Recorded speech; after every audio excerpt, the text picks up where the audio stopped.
That happens in the case of all educational institutions. Whatever Swami Padmasambhava has mentioned as the purposes of our hostels, of this hostel, are practically the ideas behind all our hostels. That is, the hostels run by the Ramakrishna Mutt and Ramakrishna Mission in different places. In fact, compared with our success in the schools and colleges that we run, our success with students in molding their life has been much more where we have run hostels, either residential hostels for some of the students of our schools, and in some few cases, as in Bangalore, and also in a center in Calcutta called Bulgaria, when it began, students who used to stay in the hostel, undergo training in the hostel, tuitions, coaching, etc., and study in some other schools. The products of those days, products of the hostel, has been remarkable, much more satisfying than our experience with running hostels attached to a school being run along with it. Because so much of our energy, so much of energy of the monastics goes into the administrative part, goes into conforming with government rules and regulations, that our hands get tied up when we try to implement the ideas on education, man-making, character building, nation building vision of Swami Vivekananda. Nevertheless, hostels, including this one, has produced extraordinary talents, extraordinary citizens, representatives of this great country, spread far and wide within the state, in this country and also abroad. It is not the number of students that is the proof of a hostel being run well. The ultimate proof and satisfaction comes from the fact that several of our past students continue their association with this hostel. That means continue their regard for the ideals that this hostel gave to them in different ways, trying to mold as complete a human being as possible. From the outside, when parents see, when people see, they have one view of the hostel. Our T.nagar hostel is being run very well. Or this Vivekananda College hostel is being run well. Or Narendrapur College hostel is being run well, etc., etc. Students are trained in so many ways. From the outside, the parents and people have one view of the hostel.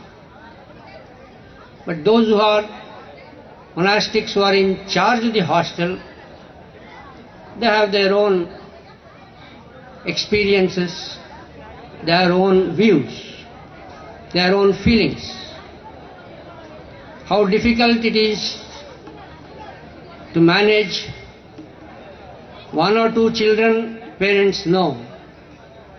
But parents don't know how difficult it is for monastics to manage sometimes 100 students, sometimes 200, 300 students, sometimes 400 students. it is so many times more. Monastics who deal with students, hostels, there is a constant tug of war, if I may use that phrase. Tug of war between the warden or the secretary and the students. The students, youthful, enthusiastic, untrained, but energetic minds wanting to run in one direction. And the monastics trying to hold their minds and body in line with the ideals of Swami Vivekananda. There's a constant pull. Students wanting to run away back home, weeping for their parents. Then it is we who have to somehow pacify them, spare our time for them, counsel them, make them feel at home, etc. Parents who don't have that experience of their children wanting to run away from home, not at least at that age. But we, from practically every year, year after year, we have to face this kind of situations. Students sometimes unwilling to follow the disciplines of the hostel, even if they understand that it is good, even if the parents understand that it is good, the young minds find it very difficult. That is the nature of the minds of young boys at that age. Then there is this tug of war between the warden and the parents. I don't know about T.nagar ashram. Elsewhere, sometimes we have this problem. We are trying to discipline the students in some way.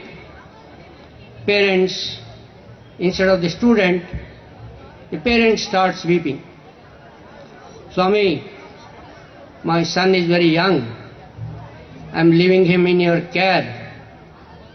Please don't scold him if he does anything wrong. At home we don't scold him. So he may like to eat a little this or that, or he may be a little late in getting up. Please don't punish him. So this is one side is the necessity of running a hostel, molding young minds. Other side, the students with rebellious, enthusiastic, energetic minds. And that side, the parents. There is one more problem. Sometimes in some of our hostels we face.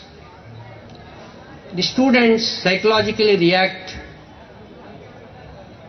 to the absence of their parents. When parents leave behind their children here with a long-term view in mind, that my child will grow up to be a well-disciplined, self-reliant young man who will bring honor to the country, honor to the family, honor to the institution. They come with all good intention. But the psychological impact upon the child sometimes can be very severe. Sometimes both the parents are working, both mother and father. There is no option but to leave the child in a hostel.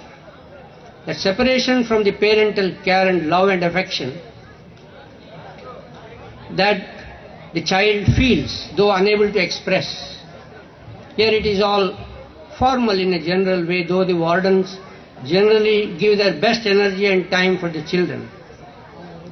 There are cases, at least one or two cases that I have heard. I have not heard of anything happening here like that, but elsewhere in Narendrapur ashram it has happened. The warden had found that a particular student was refusing to meet his parents whenever they came on a Saturday or a Sunday or on any holiday. He simply wouldn't come out of his hostel. So the warden tried to counsel him, parents tried to cajole him, he would simply not meet them at all. Because when later on he disclosed Why should I go and meet my parents?